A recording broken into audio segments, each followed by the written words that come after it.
자, 기속 재량에서 뭐가 출제되는지. 자, 출제 포인트 첫 번째는 사실관계 판례 좀 암기하셔야 되죠. 우리 판례가 이거 기속으로 받는지 이거 재량으로 받는지 이건 어쩔 수 없이 좀 그냥 암기해 두셔야 되는 거고, 다만 바로 이어서 연결되는 주제니까 보통 강학상 허가는 기속인가요? 재량인가요? 그건 기속이죠. 왜요? 허가의 개념 자체가 뭔데요? 원래 모든 국민이 이 자유주의 국가에서 태어난 이상 당연히 뭔가 할 수 있었는데 질서 유지를 위해서 잠깐 못하게 막아놨다가 최소한의 요건만 갖추면 너 원래 할 수 있었던 거 다시 해라 라고 풀어주는 거니까 요건만 갖추면 무조건 하게 해주라 그 말이에요. 그래서 기속행위의 가장 대표적인 쉬운 예, 운전면허죠.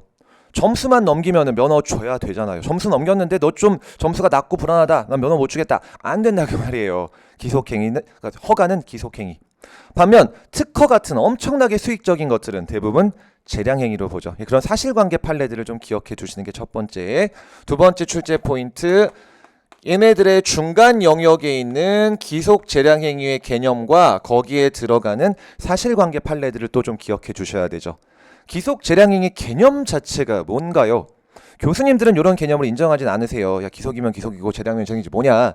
판례가 실무상 인정하고 있는 거고, 자, 원칙적으로는 요건을 갖추면 받아들여줘야 되는 기속행위인데 네 허가 신청을 받아들여줬다가는 뭔가 중대한 뭐죠?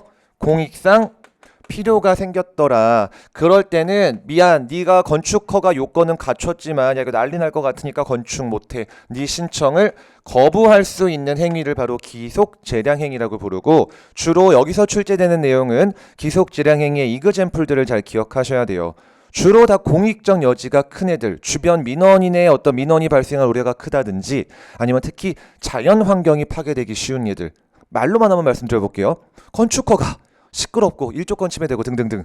산림 훼손 허가, 내 산을 좀 깎겠다. 아니 내 산을 내가 깎겠다는데 내 산인데 대한민국 땅이 아닌데. 그치만 산을 함부로 깎았다가 여름에 비 많이 오면 홍수 나고 산사태 나고 위험하니까 안 될 수 있는 거고. 토사 채취, 모래를 캐겠다. 환경이 파괴되고 또 여러 가지 문제가 생길 수 있겠고. 사설 납골당 설치, 아니 내 땅에다 납골당 사업하겠다는데 민원인들 난리 나겠죠. 이런 것들이 다 기속 재량행위 이그젬플들이에요. 그 사실관계 판례들을 잘 매칭하시는 게 중요해요. 다 공익과 연결되는 애들이죠. 다음에 가장 중요한 거는, 그래서 얘네들을 구분하는 이유가 뭔데, 왜 대체 힘들게 이건 구분해야 되는 실익이 무엇인데. 첫 번째, 사법심사의 방식이 다르죠. 뭔 말이냐? 자, 어떤 처분에 대해서 이게 위법하다라고 취소 소송이 제기됐고 이제 법원에서 판단을 하려고 합니다. 자, 이거 어떤 걸까요? 법원이 먼저 법을 딱 해석해 본 다음에 실제로 어떤 일이 일어났는지 제출된 증거를 통해서 딱 팩트를 확정하고, 그 다음 법을 그 팩트에 딱 적용해가지고 어떤 결론을 내요. 그렇게 법원이 스스로 법을 해석해서 독자의 결론을 딱 내놓고, 이 상황에서 무조건 정답은 이거 하나밖에 없다, 그 결론을 내놓고 그거랑 실제로 행정청이 행한 처분을 비교해 봐가지고 자기의 결론이랑 일치했으면 콜, 문제 없음, 조금이라도 벗어났으면 위법하다라고 취소. 기속 재량행위 중에 지금 설명드린 거는 어느 처분의 심사 방식인가요? 바로 기속행위죠. 정확하십니다. 왜요? 여러분, 기속행위는 정답이 하나밖에 없어요. 요건 갖췄으면 무조건 했어야 되고, 요건 안 갖췄으면 무조건 안 했어야 합니다. 뭐 아니면 도기 때문에 중간이란 게 없죠. 그래서 법원이 팩트 체크해가지고 야, 요건 갖춰줬네, 했어야지. 근데 행정청 왜 안 했어? 위법. 야, 요건 못 갖춰줬네, 안 했어야지. 왜 했어? 위법. 이렇게 결론 내놓고 그거랑 비교해서 위법한지를 판단하면 기속행위고요. 재량행위에 대해서 재량의 범위 안에서 얼마가 가장 적정했는지라는 결론은 법원이 내야 되나요? 행정부가 내야 되나요? 행정부가 내야 되죠. 왜요? 권력 분립의 원칙상 이렇게 해볼게요. 법에서 1,000만 원의 범위에서 과징금을 부과할 수 있다라고 정해놨습니다. 그럼 문자 그대로 1,000만 원 안에서 얼마 때릴지 누가 정해야 돼요? 행정부가 알아서 정해야 되죠. 법원이 야, 무조건 500만 원 때렸어야지 600만 원 때렸냐 라는 건 월권이죠. 독자의 결론을 내지 못해요, 재량행위는. 대신 그럼 어떻게 판단하나요? 야, 네가 600 때리긴 했는데 이 양반 처음이고 뭐 좀 몰랐던 것 같고 너무 빡세지 않냐? 이걸 재량의 일탈 남용이 있는지 여부만 판단한다라고 하죠. 결론을 안 낸다. 시험에서는 결론 내냐 안 되냐는 키워드를 가지고 찾아주시면 돼요. 이게 첫 번째 구별해야 되는 이유. 자, 그럼 두 번째 이유. 제 교재상으로는 거긴 안 적어놨고 취소 판결 맨 앞부분에 적어놨을 텐데요.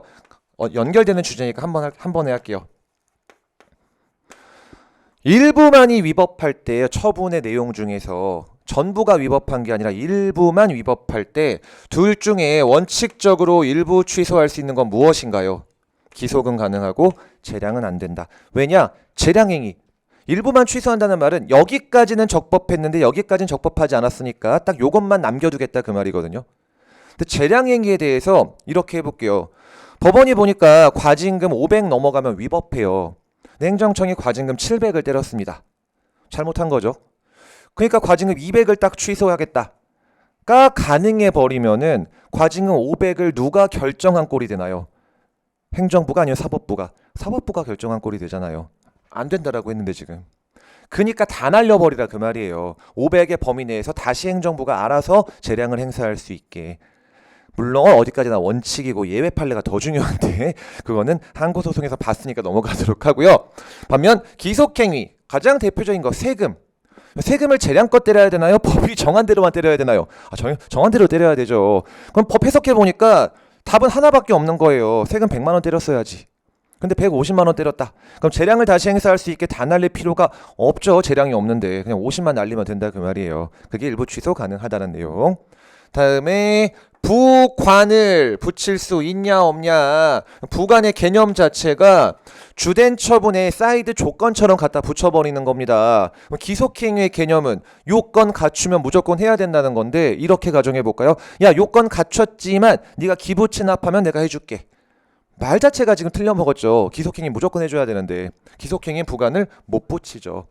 다만 맞는 키 법에 근거 있으면 당연히 붙일 수 있는 거고, 재량행위는 개념 자체가 요건 갖춰도 내가 해줘도 되고 안 해줘도 되는데 야, 안 해줘도 되지만 내가 해줄 테니까 기부 체납해라. 원칙적으로 붙일 수 있는 거죠. 안 해줘도 되는데 해주는 거잖아요.